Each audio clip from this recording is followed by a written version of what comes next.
Hello students, welcome to my YouTube channel. Our today's topic is financial statement with adjustment practical question. Practical question for plus one class. Question number 4 का B. Given below is the trial balance of Suraj Brothers Delhi as on 31st December 2010.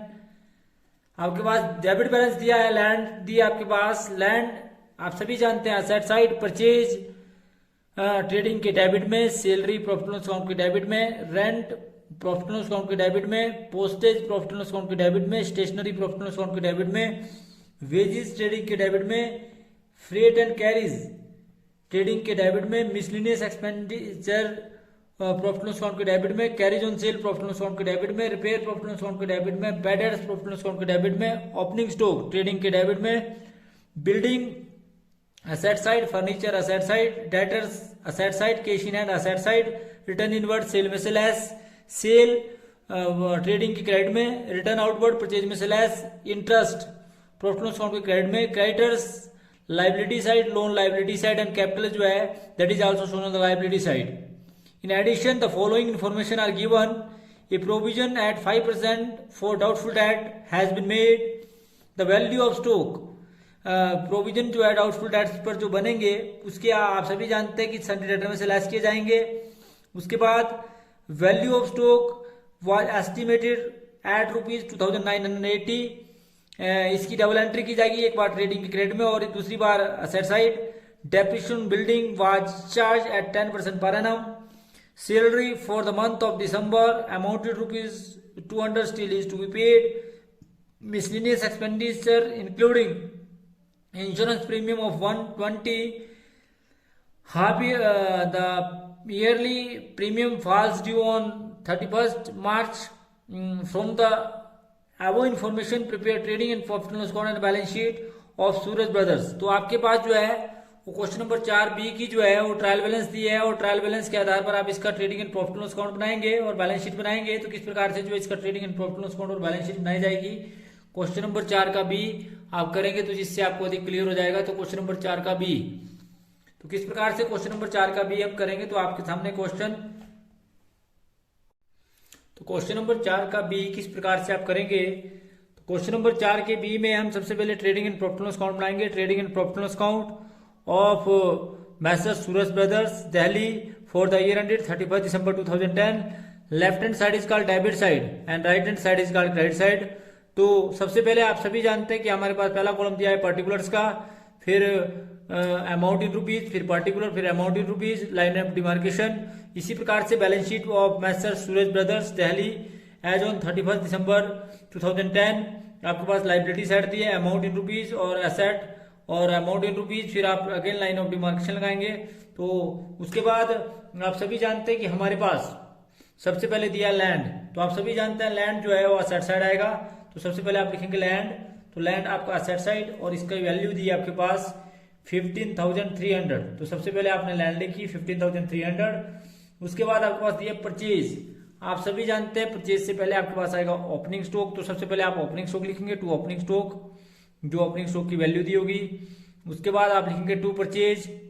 तो to purchase आप लिखेंगे to purchase और purchase आपके पास दी है, आप सभी जानते हैं कि आपके पास परचेज दी है 21,200. परचेज में से लेस करेंगे आप रिटर्न आउटवर्ड, जिसको आप परचेज रिटर्न बोलते हैं. परचेज रिटर्न में से परचेज रिटर्न लेस की जाएगी. तो जो आपका अमाउंट होगा उसको आप लिखेंगे. उसके बाद आपके पास जो है वो सैलरी दी है, तो आप सैलरी जो है वो प्रॉफिट लॉस अकाउंट के डेबिट में लिखेंगे टू सैलरी. टू सैलरी आपके पास दी है, तो सैलरीज टू सैलरीज इसका एडजस्टमेंट दी है. तो सबसे पहले सैलरी कॉलम में लिखेंगे 2,200. इसमें ऐड करेंगे आउटस्टैंडिंग, जो आपके पास आउटस्टैंडिंग सैलरी होगी उसको आप ऐड करेंगे. आउटस्टैंडिंग सैलरी इसको आप ऐड कर दिया जाएगा. तो आउटस्टैंडिंग सैलरी जो भी होगी उसको ऐड करने के बाद लिखेंगे. उसके बाद आपके पास दिया रेंट. तो आप सभी जानते हैं रेंट जो है वो प्रॉफिट लॉस अकाउंट के डेबिट में टू रेंट, जितना भी आपके पास रेंट दिया है तो रेंट आपके पास दिया है 600. रेंट के बाद आपके पास दिया है पोस्टेज. तो उसके बाद टू पोस्टेज. तो टू पोस्टेज आपके पास दिया है 300. पोस्टेज आपके पास दिया है 300. उसके बाद पोस्टेज के बाद आपके पास दिया स्टेशनरी. तो टू स्टेशनरी स्टेशनरी भी आप सभी जानते हैं प्रॉफिट एंड लॉस अकाउंट के डेबिट में, तो स्टेशनरी आपके पास दी है 240, और स्टेशनरी के बाद आपके पास दिया है वेजेस। वेजेस आप सभी जानते हैं ट्रेडिंग के डेबिट में 2 वेजेस, तो ट्रेडिंग के डेबिट में दिखाई जाएगी 2 वेजेस। तो वेजेस आपके पास दी हुई है 5200, और वेजेस के बाद आपके पास दिया है freight and carries 2 freight and carries. तो फ्रेट एंड कैरीज भी जो आप सभी जानते हैं ट्रेडिंग के डेबिट में आता है, तो फ्रेट एंड कैरीज आपके पास दिया है 560, और फ्रेट एंड कैरीज के बाद आपके पास मिसलिनियस एक्सपेंसेस दिए हैं, तो 2 मिसलिनियस एक्सपेंसेस जो आप सभी जानते हैं कि प्रॉफिट एंड लॉस अकाउंट के डेबिट में दिखाए जाते हैं, और मिसलिनियस एक्सपेंसेस के साथ एडजस्टमेंट दिए, इसलिए आप इसको 500 जो है वो इनर कॉलम में लिखेंगे, और इसमें से लेस करेंगे जो आपके पास प्रीपेड होगा। प्रीपेड जो आपके पास दिया है वो दिया है प्रीपेड इंश्योरेंस, और वो कितना दिया है जब इसकी आप एंट्री करेंगे तब आपको बताएंगे प्रीपेड इंश्योरेंस। उसके बाद आपके पास कैरीज ऑन सेल दिया है, तो कैरीज ऑन सेल भी जो आप सभी जानते हैं कि जो प्रॉफिट एंड लॉस अकाउंट के डेबिट में दिखाया जाएगा टू कैरीज ऑन सेल, तो कैरीज ऑन सेल आपके पास दिया है 800, तो इसको आप प्रॉफिट एंड लॉस अकाउंट के डेबिट में दिखाएंगे। कैरीज ऑन सेल के बाद आपके पास आएगा 2 रिपेयर, तो रिपेयर भी आप सभी जानते हैं प्रॉफिट एंड लॉस अकाउंट के डेबिट में आता है 2 रिपेयर, तो रिपेयर आपके पास दिया है 900। उसके बाद आपके पास दिए हैं 2 बैटर्स। 2 बैटर्स आप सभी जानते हैं प्रॉफिट एंड लॉस अकाउंट के डेबिट में दिखाए जाएंगे 2 बैटर्स, तो 2 बैटर्स आपके पास दिए 120। इसके साथ एडिशनल इन्फॉर्मेशन दिए जो न्यू प्रोविजन बने, यानी कि फर्दर जो प्रोविजन बने जिसको आप बोलते हैं कि प्रोविजन फॉर डाउटफुल डेट्स, तो ऐड किए जाएंगे।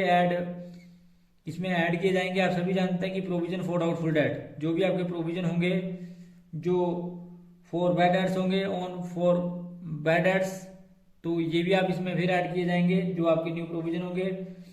उसके बाद प्रोविजन फॉर बैड डेट्स के बाद आपके पास ओपनिंग स्टॉक दिया, तो ओपनिंग स्टॉक की वैल्यू आपके पास दी है, ओपनिंग स्टॉक की वैल्यू दी है आपके पास 3100, तो ओपनिंग स्टॉक दिखाएंगे आप 3100। और उसके बाद आप सभी जानते हैं कि आप डेप्रिसिएशन लगाएंगे, आपके पास ओपनिंग स्टॉक के बाद बिल्डिंग दी है, तो सबसे पहले आप बिल्डिंग लिखेंगे। बिल्डिंग पे डेप्रिसिएशन दिया है, परंतु आप बिल्डिंग कितनी दी है आपके पास 1700, इसमें आप लेस करेंगे डेप्रिसिएशन, जो आपके पास डेप्रिसिएशन की राशि होगी उसको आप लेस करेंगे, तो जितनी भी आएगी वो आप लिखेंगे उस समय। उसके बाद डेप्रिसिएशन के बाद बिल्डिंग के बाद आपके पास दिया फर्नीचर, तो फर्नीचर पर जो है कुछ भी डेप्रिसिएशन नहीं है, तो फर्नीचर की वैल्यू लिख देंगे फर्नीचर, और फर्नीचर आपके पास दिया है 1000। फर्नीचर के बाद आपके पास दिए हैं डेटर्स, तो आप सभी जानते हैं डेटर्स जो हैं वो असेट साइड दिखाए जाते हैं, ऐसे डेटर्स आपके पास दिए हैं 6000, और लेस करना है इसमें से आपने provision for bad debts, provision for bad debts जो आपके पास आएगा उसको आपने इसमें से लेस करना है, जो घटाकर आएगा उसको आपने आउटर कॉलम में लिखना है। उसके बाद प्रोविजन फॉर बैड डेट्स के बाद आपके पास अगली आइटम दी है कैश इन हैंड, तो कैश इन हैंड आप सभी जानते हैं असेट साइड दिखाया जाएगा कैश इन हैंड, तो कैश इन हैंड आपके पास दिया है 1300, और कैश इन हैंड के बाद आपके पास जो है वो रिटर्न इनवर्ड दिया है जो सेल में से लेस होएगा, तो यहाँ पर आप पहले बाय सेल लिखते हैं और लेस करते हैं रिटर्न इनवर्ड, इसको आप बोल सकते हैं रिटर्न इनवर्ड यानी कि सेल रिटर्न। तो रिटर्न इनवर्ड आपके पास दिया है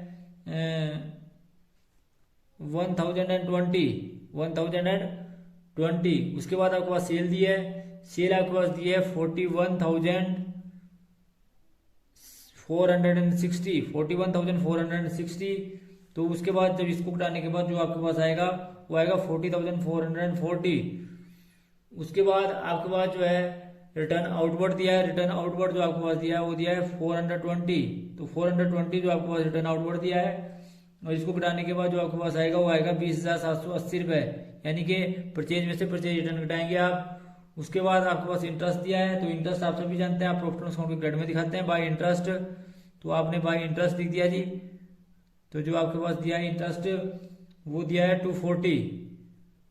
इंटरेस्ट के बाद आपके पास दिए हैं क्रेडिटर्स, तो क्रेडिटर्स आप सभी जानते हैं आप लायबिलिटी साइड दिखाते हैं, तो सबसे पहले तो आप कैपिटल दिखाते हैं, और कैपिटल में यदि प्रॉफिट हो तो ऐड करते हैं, यानी कि ऐड नेट प्रॉफिट।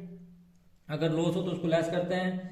और फिर आप कोई लॉन्ग टर्म लाइबिलिटी उसको दिखाएंगे तो आपके पास क्रेडिटर्स दिए हैं। क्रेडिटर्स जो आपके पास दिए हैं वो दिए हैं जी 4920। और क्रेडिटर्स के बाद आपके पास लोन दिया है, तो लोन आपके पास दिया है 3000। तो यहाँ पर आप लोन लिखेंगे तो लोन आपके पास दिया है 3000, तो लोन भी आपने लिख दिया।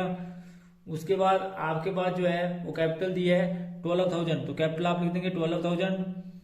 उसके बाद कैपिटल के बाद आपके पास जो है और कोई आइटम नहीं दिए, परंतु आप एडिशनल इन्फॉर्मेशन दिया है, जिसमें सबसे पहले provision for doubtful debt is 5%, तो 6000 का, यानी कि दूसरे शब्दों में आप बोल सकते हैं 6000 का 5%। 6000 का 5% जो बनता है वो बनता है जी 300। तो 300 आप इसमें से लेस कर देंगे तो आपके पास जो आया वो आया 5700। तो 5700 आपके पास डेटर का बैलेंस आया। ऐड करेंगे हम यहाँ प्रोविजन फॉर बैड डेट्स जो आपने फिर बनाए 300 रुपए 300 रुपीज के, तो 420 जो है आपका प्रोविजन फॉर बैड डेट्स का आ गया। उसके बाद प्रोविजन फॉर बैड डेट्स के बाद आपके पास वैल्यू ऑफ स्टॉक दी हुई है क्लोजिंग स्टॉक, तो यहाँ पर लिखेंगे बाय क्लोजिंग स्टॉक, और क्लोजिंग स्टॉक आपके पास दिया है 2980। उसके बाद हम इस स्टॉक की डबल एंट्री करेंगे स्टॉक, तो स्टॉक आपके पास दिया है 2980। और स्टॉक के बाद आपके पास जो अगली इन्फॉर्मेशन दी है बिल्डिंग पे डेप्रिसिएशन दिया है, तो लेस करेंगे डेप्रिसिएशन बिल्डिंग 170। तो 170 जब इसमें से आप माइनस करेंगे तो आपके पास आया 1530। और यहाँ पर दिखाएंगे टू डेप्रिसिएशन ऑन बिल्डिंग, तो डेप्रिसिएशन ऑन बिल्डिंग जो है वो कितना आया उसको आप लिख देंगे, ये आपके पास आया 1700 का 10%, दैट मीन्स कि ये आपके पास ऑटोमेटिकली 170 आया। तो इस प्रकार से आप इसको दिखाएंगे। उसके बाद आप सभी जानते हैं कि डेप्रिसिएशन ऑन बिल्डिंग के बाद आपके पास दिया है salary for the month of December 2000 still is paying, तो सैलरी आउटस्टैंडिंग दी है 200, तो ये आपके पास आ गया 2400। इसकी आप डबल एंट्री करेंगे सैलरी आउटस्टैंडिंग, तो हर एंट्री की आपने डबल एंट्री जरूर करनी है। सैलरी आउटस्टैंडिंग तो जो ये आपके पास आई, ये आई जी आपके पास 200, इसकी भी आपने डबल एंट्री कर दी। इसके बाद मिसलेनियस एक्सपेंसेस, इसको बड़े आप ध्यान से समझें कि मिसलेनियस एक्सपेंसेस इंक्लूड है इंश्योरेंस प्रीमियम ऑफ ₹120, तो क्योंकि इसमें बहुत सारे खर्चे हैं जिसमें इंश्योरेंस भी एक खर्चा है वो शामिल है 120। ये बोलता था ईयरली प्रीमियम फॉल्स ड्यू वर 31 मार्च, तो आप सभी जानते हैं कि आपका जो साल भर का इंश्योरेंस होता है जिसको आप प्रीपेड इंश्योरेंस बोलते हैं, साल भर का इंश्योरेंस है 120 रुपए। तो क्योंकि ये 12 महीने का है तो 3 महीने का जो आपने प्रीपेड कर दिया, जो आपने जनवरी से लेके मार्च तक का वो 3 महीने का, तो ये आपके पास आया 30 रुपीज। तो किस प्रकार से जो है आप इसको लेस करेंगे, पहले 30 रुपीज को लेस किया जाएगा, ये आपके पास आया 470 और इसकी डबल एंट्री की जाएगी प्रीपेड इंश्योरेंस। प्रीपेड इंश्योरेंस जो है वो असेट साइड दिखाया जाएगा। तो इस प्रकार से जो प्रीपेड इंश्योरेंस आपने घटा कराया उसको आपने असेट साइड दिखाया 30 रुपीज। ध्यान रखें ये कैसे है, आप लोगों को समझाया मैंने कि 12 महीने का इंश्योरेंस होता है 120 रुपए, तो जो आपका मार्च तक आपने दे दिया, क्योंकि आप मार्च में इंस्टॉलमेंट देते हैं तो इसका मतलब है कि आपने मार्च तक की इंस्टॉलमेंट में दे दी, जबकि आप अकाउंट जो है क्लोज कर रहे हैं दिसंबर में, तो दिसंबर से मार्च तक के 3 महीने का, यानी कि जनवरी फरवरी और मार्च का आपने 3 महीने का जो है वो एडवांस में दे दिया, इसलिए आपने इसको लेस किया प्रीपेड, और प्रीपेड जो लेस किया उसको आपने असेट साइड दिखाया। तो इस प्रकार से जो आपने इंश्योरेंस प्रीमियम का था उसकी आपने एडजस्टमेंट करी। तो सब एंट्रियों की डबल एंट्री करने के बाद आप देखेंगे कि आपने बिल्डिंग की एडजस्टमेंट कर दी, आप देखेंगे कि आपने प्रोविजन फॉर बैड डेट्स की डबल एंट्री भी कर दी, आप देखेंगे कि आपने सैलरी आउटस्टैंडिंग की भी कर दी, आप प्रीपेड इंश्योरेंस की भी कर दी, आपने क्लोजिंग स्टॉक की भी कर दी। तो सारी डबल एंट्री देखने के बाद एक बार आप पूरी तरह से चेक कर लें, अगर आपकी सारी डबल एंट्री होगी तो उसके बाद आप सबसे पहले ट्रेडिंग अकाउंट को क्लोज करें। तो ट्रेडिंग अकाउंट को क्लोज करें आप, तो ट्रेडिंग अकाउंट को क्लोज करने के बाद you will find the total of credit side is more than the debit side,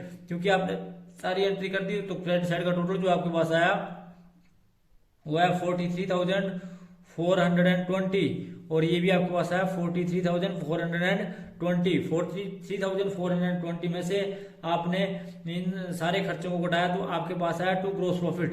तो जो ग्रोस प्रॉफिट आया इसको आप जो है वो प्रॉफिट एंड लॉस अकाउंट के ट्रेडिंग अकाउंट के डेबिट में लिखेंगे ग्रोस प्रॉफिट कैरी डाउन, जिसको आप बोल सकते हैं transfer to profit and loss account, और ये आपके पास आया 13,780। इस ग्रोस प्रॉफिट को आप यहां से ले जाएंगे प्रॉफिट एंड लॉस अकाउंट में बाय ग्रोस प्रॉफिट जो है वो आपका ब्रो डाउन होगा, दूसरे शब्दों में आप बोल सकते हैं ट्रांसफर फ्रॉम ट्रेडिंग अकाउंट, और ये आपके पास आया 13,780। इसमें 240 आप जोड़ देंगे, और जोड़ने के बाद आपने देखा कि क्रेडिट साइड का टोटल डेबिट साइड के टोटल से ज्यादा आया, और ये आपके पास आया 14,020, और ये भी आपके पास आया 14,020, और जो आपके पास बैलेंसिंग फिगर बचा उसको आप बोलते हैं नेट प्रॉफिट, और ये नेट प्रॉफिट जो है वो ट्रांसफर हो जाएगा कैपिटल अकाउंट में। ये सारे इनकम जोड़ने के बाद सारे खर्चे घटाएंगे तो आपके पास ये आया 7,720। इस नेट प्रॉफिट को आप कैपिटल में ऐड करेंगे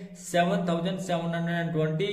तो जब आप इसको ऐड करेंगे तो आपके पास जो इसका टोटल जो है वो बराबर आएगा, और ये आपके पास आएगा 19,720, और 19,720 में ये सारी आइटमें आप जोड़ेंगे, और जोड़ने के बाद you will find the total of liability side जो है ये आपके पास आया 27,840, और इस प्रकार से इसका टोटल भी आया 27,840, और आपस में जो है वो totalling of both side are equal to each other. तो इस प्रकार से आपने क्वेश्चन नंबर 4 के बी में पूरी डिटेल देखी, जिसमें आप इंश्योरेंस प्रीमियम का जो प्रीपेड है उसका विशेष ध्यान रखें कि इंश्योरेंस प्रीमियम मिसलेनियस एक्सपेंडिचर में इंश्योरेंस प्रीमियम जो है वो 3 महीने का प्रीपेड था, जिसको आपने घटाया और किस प्रकार से आपने इसको दिखाया।